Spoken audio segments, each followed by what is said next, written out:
कोकणचा सुपुत्र, लालबागचा पॅडी, गंगूबाई ते हास्य सम्राट पंढरीनाथ कांबळे, कोकणच्या पावन मातीचा आणि धगधगत्या मुंबापुरीचा अभिमान. मूर्ती लहान आणि कीर्ती महान ही म्हण जणू त्यांच्यासाठीच असावी. वयाने जरी मोठे असले तरी लहान लहान मुलंही त्यांना हक्काने साथ घालतात. आमचा पॅडी दादा, तो जिव्हाळा, ती आपुलकी पॅडी दादांविषयी महाराष्ट्रातल्या प्रत्येक घरात आहे.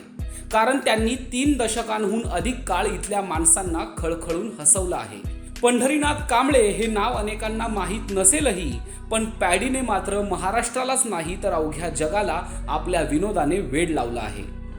जेव्हा त्याने बिग बॉसच्या घरात पाऊल ठेवलं तेव्हा प्रेक्षकांनाही आता आपलं कोणीतरी आलं याची खात्री वाटली.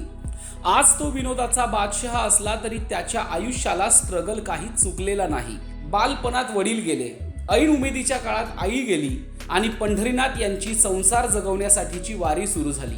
कोकणचा हा सुपुत्र लालबागच्या मातीत कसा रुजला आणि हास्य सम्राट ही उपाधी मिळेपर्यंत त्यांच्या आयुष्यात काय काय चढउतार आले हे जाणून घेऊया आजच्या बायोग्राफीमधून. लहानपणीच वडिलांचे निधन आणि कुटुंबावर आघात. पंढरीनाथ गोविंद कांबळे, जन्म सिंधुदुर्ग जिल्ह्यातील नाधवडे या छोट्याशा खेडेगावातला.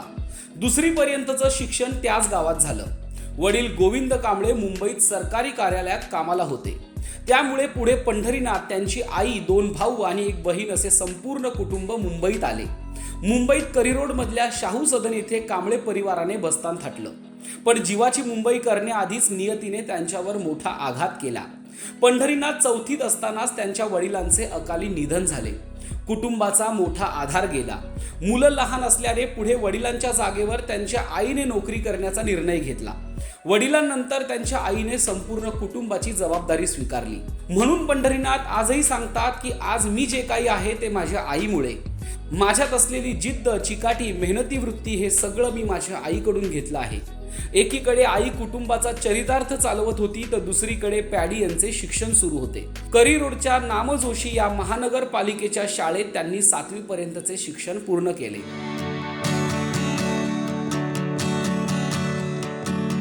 अभिनय शिकायला पैसे नव्हते म्हणून कलाकाराच्या अंगी असलेला अवलीपणा त्यांच्या ठायी होताच. एखाद्याची नक्कल करणं, त्याच्या बोलायची वागायची शैली हेरणं, गोष्टी रंगवून सांगणं, किस्से सांगणं हे गुण अवगत होतेच. पण त्याला प्रोत्साहन दिलं ते त्यांच्या शाळेने आणि विद्यार्थी उत्कर्ष मंडळाने. कारण त्यावेळी अभिनयाच्या कार्यशाळा अनेक होत्या, पण तिथे शिकण्या इतके पैसे मात्र नव्हते. म्हणून शाळेत आणि विविध मंडळांच्या वक्तृत्व, अभिवाचन, नाट्यवाचन, वादविवाद अशा स्पर्धांमधून पंढरीनाथ यांनी आपल्या कलेला वाव दिला. यातूनच त्यांना अभिनयाची आवड जडली. या मुलामध्ये काहीतरी खास आहे हे ओळखून शाळेतल्या सर्वच शिक्षकांनी त्यांना पुरेपूर सहाय्य केले. अभिनयाचं स्वशिक्षण सुरूच होतं.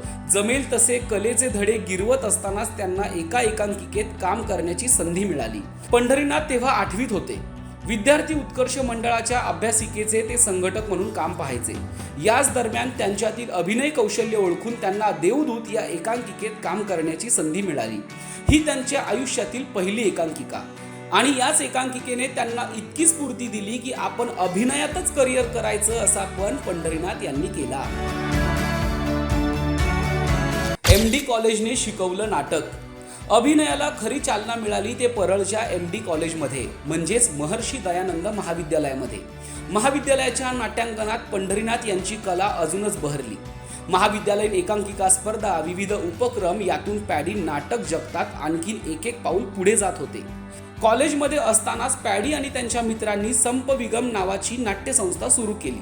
आता तुम्हाला प्रश्न पडला असेल या संपविगमचा अर्थ काय, तर संतोष पवार, पंढरीनाथ कांबळे, विकास कदम, गणेश जाधव आणि महेंद्र कदम या कलाकार मित्रांनी मिळून सुरू केलेली संस्था. त्या काळी हे मित्र मिळून एक नाट्य चळवळ चालवत होते. त्या दिवशी पंढरीनाथचा पॅडी झाला. पंढरीनाथ यांना खरी ओळख मिळाली ती प्लॅनचेट या एकांकिकेमुळे. 1993 मध्ये देवेंद्र पेम लिखित दिग्दर्शित प्लॅनचेट या एकांकिकेने त्यावेळची मानाची उन्मेषी स्पर्धा जिंकली. या एकांकिकेत पॅडी यांच्यासोबत भरत जाधव, अंकुश चौधरी, विकास कदम हे कलाकार होते. पंढरीनाथचा पॅडी झाला यामागेही हेच नाटक कारणीभूत होते. या नाटकाच्या सर्कलमध्ये पंढरीनाथ चांगलेच गाजले होते. पण पंढरीनाथ हे नाव उच्चारायला सगळ्यांनाच खूप अवघड वाटायचं. म्हणून त्यांच्या कैलास नावाच्या मित्राने पंढरीनाथचा पॅडी केला आणि हेच पॅडी नाव आज जगभरात गाजतंय. स्ट्रगलचा काळ की भिकेचे धंदे. घरची परिस्थिती अत्यंत बेताची होती. हातावरचं पोट, त्यामुळे बक्षिसातून मिळणारे पैसे घर खर्चातच संपून जायचे. स्वतःसाठी काही करावं इतके पैसे त्यांच्या हातात कधी उरलेच नाही. हा स्ट्रगल जितका त्यांच्यासाठी होता तितकाच त्यांच्या आईसाठी होता. कारण कमावणारी एकटी बाई आणि खाणारी तोंडचार, त्यामुळे सगळ्यांचीच ओढाताण व्हायची. त्यामुळे त्यांच्या आईच्या दृष्टिकोनातनं नाटक म्हणजे भिकेचे धंदे हे समीकरण ठरलेलं होतं. पण तरीही आईच्या साथीमुळेच ते या क्षेत्रात उभे राहू शकले, हेही तितकंच खरं. आई गेली आणि संसार अंगावर आला. 1998 मध्ये त्यांची आई गेली. वडिलांनंतर आईचं जाणं हा त्यांच्यासाठी मोठा आघात होता. आई हा त्यांचा एकमेव आधार होती आणि ऐन उमेदीच्या काळात ती गेली, त्यामुळे पंढरीनाथ पोरके झाले. पण या दुःखासोबतच अंगावर अनेक जबाबदाऱ्या आल्या. घराचे कुटुंब प्रमुख म्हणून पंढरीनाथ यांना आईच्या जागी नोकरी करावी लागली. त्यावेळी नोकरी आणि नाटक दोन्ही एकाच वेळी सांभाळणं ही तारेवरची कसरत झाली होती. कुटुंब जगवायचं म्हणून नोकरीला पर्याय नव्हता आणि अंगात असलेल्या कलेसाठी नाटक सोडून चालणार नव्हतं. याच दरम्यान गोष्ट निघाली ती पंढरीनाथ यांच्या लग्नाची. आई गेल्यानंतर वर्षाच्या आतच लग्न करण्याचा प्रस्ताव नातेवाईकांनी मांडला आणि पंढरीनाथ यांनीही त्याला होकार दिला. सरकारी नोकरी असल्याने लग्नाला तशी काही अडचण आली नाही आणि 13 डिसेंबर 1999 रोजी ते अनिता यांच्याशी लग्नबंधनात अडकले. लग्न ठरला आयुष्याचा टर्निंग पॉइंट. लग्न झालं आणि पंढरीनाथ यांच्या आयुष्याला कलाटणी मिळाली. कारण लग्नानंतर एका महिन्यातच पंढरीनाथ यांना ढगाला लागली कळं हा व्हिडिओ अल्बम मिळाला. पुढे काही महिन्यातच त्यांना चंद्रलेखा संस्थेचं डबल ट्रबल हे पहिलं व्यावसायिक नाटक मिळालं. नाटकातून पंढरीनाथ रंगभूमी गाजवत असतानाच अल्फा मराठी या वाहिनीसाठी त्यांना काम करण्याची संधी मिळाली. केदार शिंदे यांचा हसात सकट फू हा धमाल विनोदी कार्यक्रम अल्फावर सुरू होणार होता. यासाठी पंढरीनाथ यांची निवड केली आणि या मालिकेतलं बंड्या हे पात्र तुफान गाजलं. आजही चव्हाणांना आणि बंड्या ही पात्र लोक विसरलेले नाहीत. याच मालिकेने पंढरीनाथ यांना खऱ्या अर्थाने घराघरात पोहोचवलं. कळव्यात थाटला संसार. पुढे संसाराची घडी बसवण्यासाठी पंढरीनाथ मुंबई सोडून कळव्याला राहायला गेले. नोकरी आणि अभिनय अशी दुहेरी कवायत ते करायचे. त्यावेळी नटांना स्वतःचे कपडे स्वतःलाच आणावे लागत. त्यामुळे सकाळी कामाची आणि अभिनयाची अशी भरगच्च बॅग घेऊन पंढरीनाथ कळवा ते मुंबई रोज लोकलने प्रवास करायचे. सकाळी कामावर आणि दुपारी पुन्हा ट्रेन बदलून शूटिंग लोकेशनवर. मुंबापुरीच्या लाईफलाईनची गर्दी धक्के त्यांनाही चुकले नाही. नोकरी सांभाळून अभिनय करणं प्रचंड जड जात असतानाही त्यांनी हार मानली नाही. पुढे नीना राऊत यांच्या डोक्याला डुलकी या मालिकेतून, देवेंद्र पेम यांच्या तुमचा मुलगा काय करतो या नाटकातून आणि छोट्या मोठ्या अनेक कलाकृतींमधून झळकत त्यांनी स्वतःला सिद्ध केले. पण या सगळ्यात त्यांच्या ऑफिसमधील सहकाऱ्यांनी त्यांना पुरेपूर सहकार्य केले असे पंढरीनाथ अनेकदा सांगतात.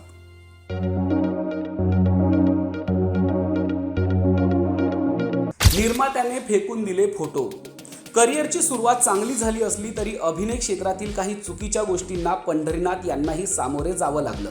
त्यावेळी सोशल मीडिया नव्हता, त्यामुळे कलाकारांना स्वतःचे फोटो घेऊन निर्मात्याकडे काम मागायला जावं लागायचं. आपल्यालाही चांगल्या प्रोजेक्टमध्ये काम मिळावं म्हणून पॅडी यांनी पैसे जमवून स्वतःचं फोटोशूट करून घेतलं.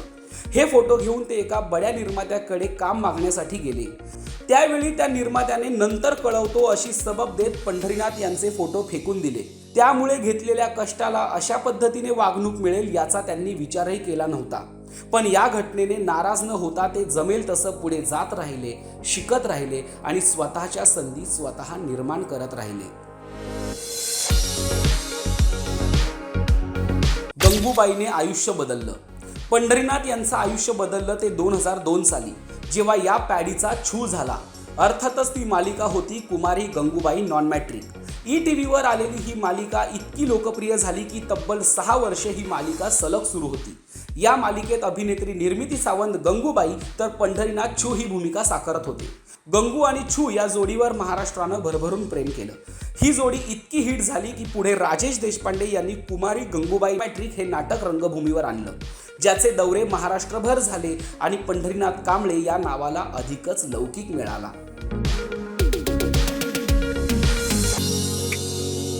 भर पावसात प्रेक्षकांनी घातला गराडा. ही गोष्ट आहे कोल्हापुरातली. पंढरीनाथ यांचे गंगूबाई ट्रिक हे नाटक कोल्हापुरातल्या ओपन थिएटरमध्ये सुरू होतं. अचानक पावसानं हजेरी लावली तरीही प्रेक्षक हलायला तयार नाही. भर पावसात प्रेक्षक अर्धा तास तसेच थांबून नाटक बघत होते. पुढे पावसाने इतका जोर धरला की नाटक थांबवावं लागलं, पण प्रेक्षक घरी जायला तयार होईना. तिथे आलेल्या प्रत्येकाला पंढरीनाथ यांना भेटायचं होतं, त्यांना जवळून पाहायचं होतं. कुणाला सही हवी होती तर कुणाला त्यांना हात मिळवून स्पर्श करायचा होता.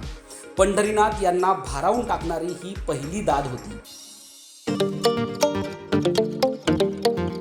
आणि पंढरीनाथ स्टार झाले. पुढे पंढरीनाथ यांना 2006 मध्ये सुनील नाईक दिग्दर्शित मुन्नाभाई SSC हा चित्रपट मिळाला. या चित्रपटातली भूमिका मोठी होती, त्यामुळे चित्रपट जगतातही पॅडीचा बोलबाला झाला. मग हाऊसफुल आणि ही पोरगी कुणाची हे चित्रपट देखील मिळाले. मांजरेकरांचा प्राण जाये पण शान न जाये, कोठारेंचा खबरदार, लग्नाची वरात लंडनच्या घरात, सुपरस्टार, डमडम डिगा डिगा, गोष्ट लग्नानंतरची, पक्का भाई, वराडी वाजंत्री, मामा भासे असे अनेक चित्रपट त्यांनी केले. 2009च्या दरम्यान एकापेक्षा एक या डान्स शो मध्येही पंढरीनाथ यांनी सहभाग घेत वेगळा टॅलेंट दाखवला. येड्यांची जत्रा या चित्रपटात त्यांनी साकारलेला नयन राव तर अजरामर झाला. पंढरीनाथ यांचा हा प्रवास विविध नाटक, सिनेमे आणि मालिका, कॉमेडी शो यामधून आजही अविरत सुरू आहे. महाराष्ट्राची हास्य जत्रा या लोकप्रिय कॉमेडी शो मधून देखील पॅडी दादांनी महाराष्ट्राला वेड लावलं. पंढरीनाथ इतके हरहुन्नरी आहेत की वयाच्या 50 नंतरही त्यांनी एक वेगळा प्रयोग म्हणून बिग बॉस मराठीच्या घरात एंट्री घेतली आणि तिथेही ते चांगले चमकले.